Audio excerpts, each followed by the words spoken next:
Most people separate the mind and the body. They think the brain handles thoughts and emotions, and the gut handles digestion.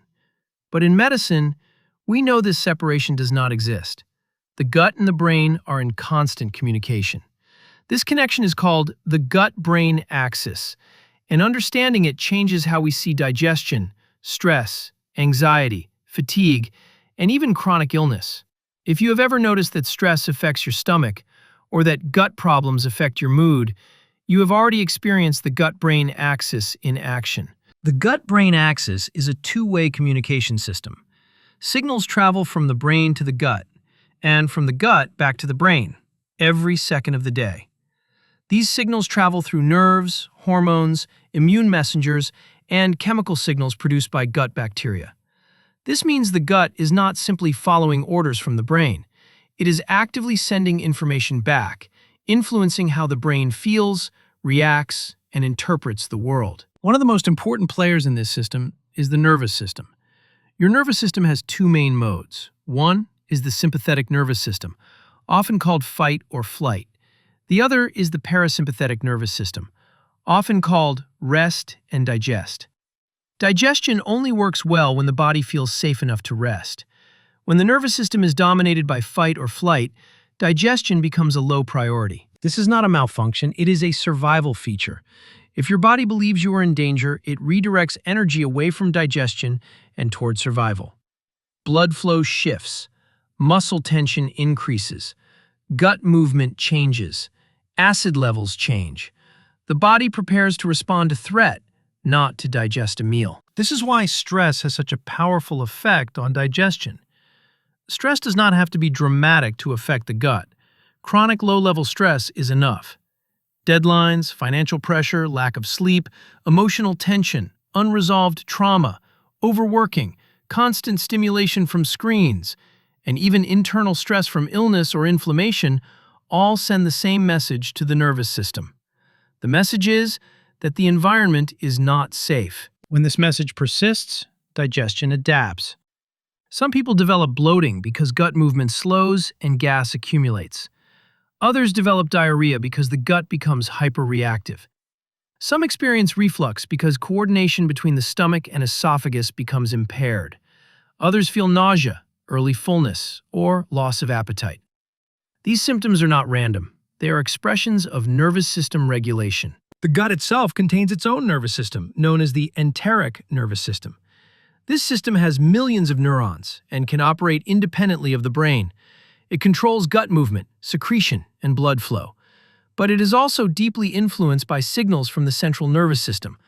When the brain is under threat, the enteric nervous system adjusts its behavior accordingly. This is why two people can eat the same meal and have completely different digestive responses. One person feels fine. The other feels bloated, uncomfortable, or anxious. The difference is not the food. The difference is the nervous system state at the time of eating. The gut also produces neurotransmitters. In fact, a large portion of serotonin, a chemical involved in mood regulation, is produced in the gut. This does not mean the gut causes depression or anxiety directly, but it shows how closely linked these systems are. When gut signaling is disrupted, brain chemistry can be affected. When brain chemistry is affected, gut signaling can be disrupted. It is a loop, not a one-way path. Inflammation in the gut also sends signals to the brain. Immune cells in the gut release inflammatory messengers when they sense irritation or imbalance. These messengers can cross into the bloodstream and influence brain function. This can lead to symptoms like fatigue, low mood, irritability, poor concentration, and brain fog. Many people describe this as feeling unwell, without being able to explain why. This is why gut issues are often accompanied by emotional symptoms. Anxiety that seems to come from nowhere. Low mood without a clear cause. A sense of being overwhelmed. Difficulty relaxing. These experiences are not imagined. They are physiological responses to altered gut-brain communication. Another important factor in the gut-brain axis is rhythm. The gut operates on daily rhythms that are influenced by sleep, light exposure, meal timing, and activity. When these rhythms are disrupted, gut signaling becomes less predictable. Skipping meals, eating late at night, irregular sleep patterns, and constant stimulation can all interfere with this rhythm. Over time, the gut loses its sense of timing, and symptoms become more frequent. Many people try to fix gut problems by focusing only on food. They eliminate foods, rotate diets, and constantly search for the perfect meal plan. While food matters, it is only one piece of the system. If the nervous system remains in a state of threat, changing food alone rarely leads to lasting improvement. The gut cannot fully heal in an environment it perceives as unsafe. This is why some people feel worse when they try to eat healthier. Raw foods, high-fiber meals, and large salads require strong digestive capacity.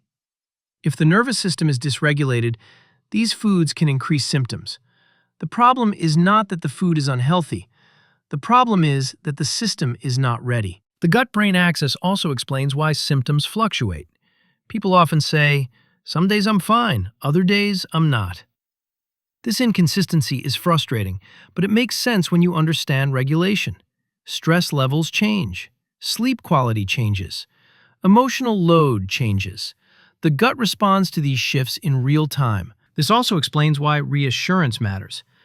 When patients are told that nothing is wrong but they still feel unwell, their nervous system does not calm down. Confusion and invalidation can increase stress. On the other hand, understanding what is happening can reduce fear.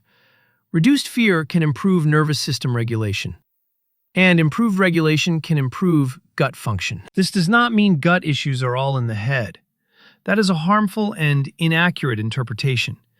The gut-brain axis is not psychological. It is physiological. The brain and gut are organs communicating through biological pathways. Treating one while ignoring the other limits healing. Many medications affect the gut-brain axis. Some calm the nervous system but slow digestion.